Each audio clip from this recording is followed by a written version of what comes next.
the Earth can provide for, that's got me kind of concerned. Then we're looking at, relaxing, and I've been saying this every day, and I'm going to keep saying it every day, the relaxing of the EPA, the laws, and then, they're going to put on the board of governors people like that ran Exxon Motor Corporation, Mobil Corporation, a petroleum company, and some of the other people that all been in the energy industry. They're not going to be open on Earth changes and things like that. I mean, people are in denial. I mean, denial big time, Art Bell wrote many years ago with Whitney, the Earth superstorm or whatever it was called. He was predicting all this weird things would happen. And, things are happening. I mean, think about Antarctica breaking up, melting, Britain, the UK. They're talking about they're going to have snow. It's going to last 4 months this year, which they haven't had since 1966. Climates are changing. I don't know where you live at, but I certainly see it where I live at, that normal winters are not like they used to be. I mean, we haven't had any snow major in my area in years. And what has come down lasted maybe a day or a day and a half, and it was gone.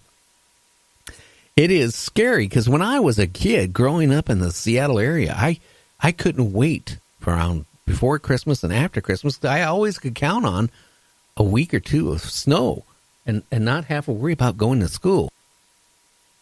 And that, isn't like that anymore. I don't remember any major snowstorms coming around and hitting Seattle in years. And all I can say is, things are changing. In April, 91 degrees up here in Gig Harbor, Washington. That is really crazy. So, we need to really, write our congressmen, write our senators, speak up. I mean, because are we at, or did we go past the tipping point of climate?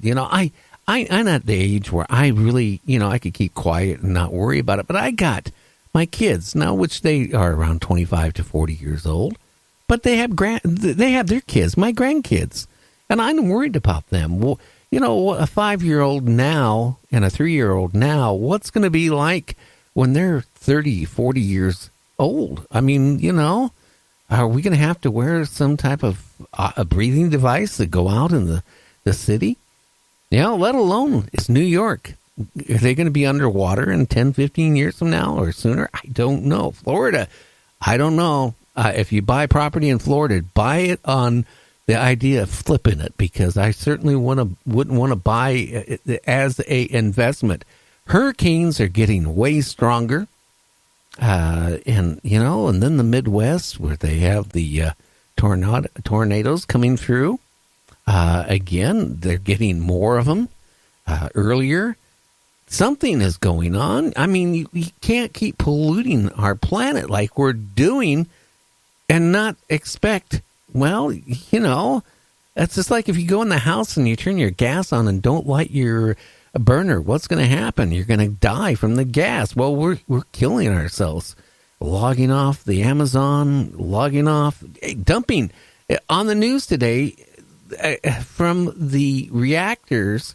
What happened in Japan, the pollution from the radioactive, they're showing disformed salmons that are highly radioactive in the news today, which really was scary. They were disformed and everything. I mean, gee, they had better teeth than I had. And that is scary there. And now, again, like I've mentioned before, Japan is contemplating dumping all those millions and millions and millions of gallons of radioactive waste in the Pacific Ocean. What's that going to do? Oh, God. I mean, we got to figure something out. I mean, Mr. Trump, I mean, you got to really, you kind of halfway acknowledge there is a problem with the climate. But to sit back and say, well, the climate can do this and then it can change back. I don't see how it's going to change back when we don't have Antarctica. We don't have all that ice and snow and the heating zone from the equator going all up to Europe. It keeps the ocean at a certain temperature. If that belt stops, then you're looking at what could happen to like Europe. They could go in a deep freeze, and that's what's scary. And we're doing it ourselves. Yeah, it creates jobs. Yes. That's like shooting yourself. It's crazy. Anyway, I'm going to get out of here. We'll be back we're taking tomorrow off. My back is like still killing me.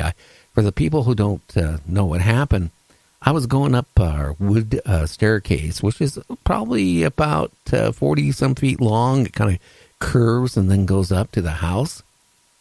Well, there's an open spot on the railing, which is my fault. I didn't replace it when I took it out. I was going to put another 4-foot section in it. Well, anyway, it was wet, and I went to grab it going up and to get on the last set of the stairs going into the house, and I went down about 15 feet, down to the fish pond, matter of fact.